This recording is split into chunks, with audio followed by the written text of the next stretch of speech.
Murder case में छोटा राजन समेत 9 आरोपियों को दोषी करार दिया जा चुका है। मुंबई की मकोका अदालत ने 7 साल बाद फैसला सुनाया है।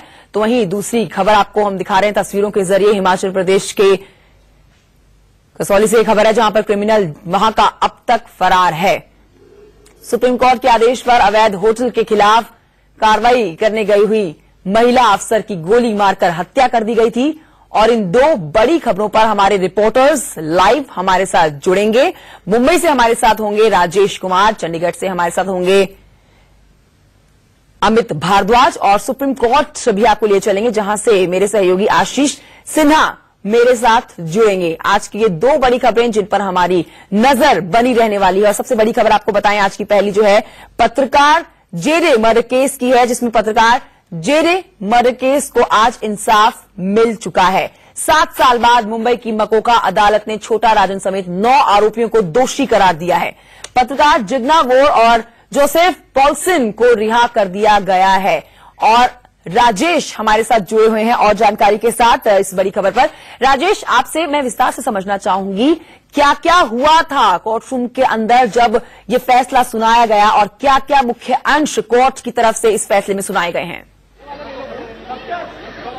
देखिए, आरोपियों को आने में तब देरी हुई थी। तकरीबन 11 बजे कोर्ट बैठा था, लेकिन आरोपी जो है वो तकरीबन 11:30 बजे कोर्ट में पहुंचे। और जैसे ही आरोपी कोर्ट में पहुंचे, जज साहब आए और उन्होंने फैसला जो है पढ़ना शुरू किया। सबसे महत्वपूर्ण बात कि छोटा राजन भी वीडियो कॉन्फ्रेंसिंग के जरिए उस वक्त कोर्ट में मौजूद था और उसने भी फैसला सुना। जज साहब आए और उन्होंने बताया कि दो जो इस मामले में आरोपी हैं, 10 नंबर के और 11 नंबर के, जिग्ना वोरा और जोसेफ पॉल्सन, उन्हें इस मामले बाकी के जो 9 लोग हैं उन्हें दोषी पाया जाता है। तो 11:41 पर जो फैसला है वो आया जब छोटा राजन को हिंदुस्तान आने के बाद पहले केस में दोषी पाया गया।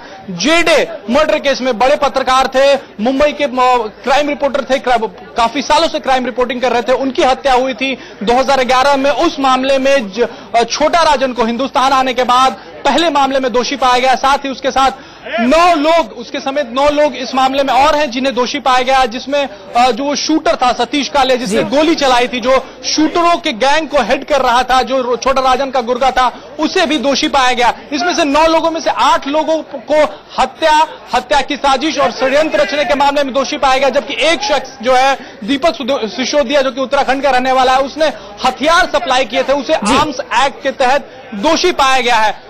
उसके बाद जो है वो सरकारी पक्ष के तरफ से बहस शुरू हुई कि सजा कितनी मिलनी चाहिए। सरकारी वकील सीबीआई की तरफ से प्रदीप घरत थे, उन्होंने अपना पक्ष रखा और कहा कि ये सिर्फ जेडे पे हमला नहीं था, ये सिर्फ एक व्यक्ति पे हमला नहीं था, ये देश के चौथे स्तंभ पे हमला था। चौथे स्तंभ की आवाज जो है वो बंद करने की कोशिश थी। इसीलिए इस मामले में इन आरोप से कड़ी सजा जो है वो दी जानी चाहिए। राजेश, क्या कोई अनुमान आप तक लग पाया है, आप तक कोई खबर पहुंच पाई है, क्या कड़ी से कड़ी कितनी सजा मिल सकती है यहां पर छोटा राजन को? देखिए, रेयरेस्ट ऑफ द रेयर के मामले में मामला शायद ये नहीं बन पाएगा, इसलिए मुमकिन है कि इस मामले में उम्र कैद की सजा जो है वो मिले, क्योंकि रेयरेस्ट ऑफ द रेयर की मांग सरकारी पक्ष ने भी नहीं की है और बचाव पक्ष ने भी लगातार यही दलील दी है कि रेयरेस्ट ऑफ द रेयर का मामला नहीं है।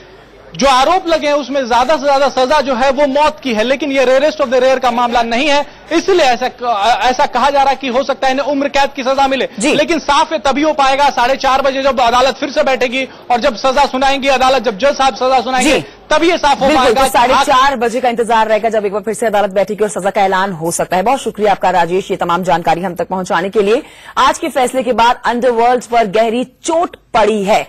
अबू सलेम जेल में है, राजन को आज दोषी करार दिया जा चुका है और अब दाऊद की बारी है। 3 तस्वीरें आपके सामने हैं। जेल में अबू सलेम, छोटा राजन आज दोषी करार दिया गया। 4:30 बजे सजा का ऐलान हो जाएगा, एक बार फिर से कोर्ट लगेगी।